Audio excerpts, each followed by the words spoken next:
In today's video, I'm going to teach you how to download Myfitnesspal app on Android. Before we dive in, here's a quick look at what you're getting. Myfitnesspal is a powerful tool for tracking your daily calories, logging meals and workouts, and keeping an eye on your macros. It includes a massive database of more than 20 million foods, so you can quickly find and log what you eat, whether you're cooking at home or grabbing something on the go.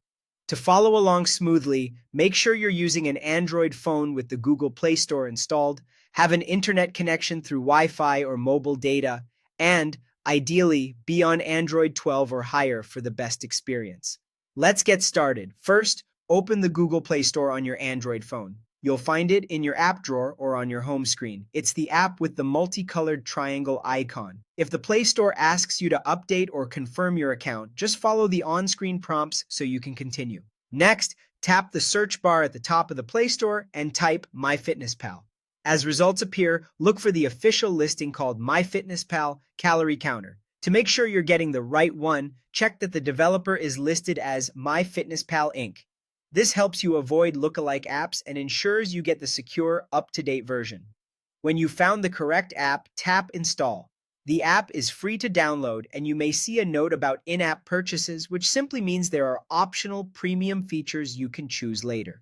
Keep your phone connected to the internet while it downloads. If you're on mobile data and want to save your allowance, it's a good idea to be on Wi-Fi for this part. You'll see a progress bar as the download and installation complete. Once it's finished, tap Open to launch MyFitnessPal right away. From here, the app will guide you through its initial setup so you can start tracking your goals, logging meals using that large food database, and recording workouts. If you're new, the app will walk you through the basics, and if you already have an account, you can sign in and pick up where you left off. That's all there is to it. You've now downloaded the MyFitnessPal app on your Android device, and you're ready to start tracking your nutrition and fitness with confidence. If anything didn't appear exactly as shown, don't worry. Play Store layouts can vary slightly between devices, but the steps remain the same. Thanks for watching, and enjoy your healthier, more organized routine with MyFitnessPal.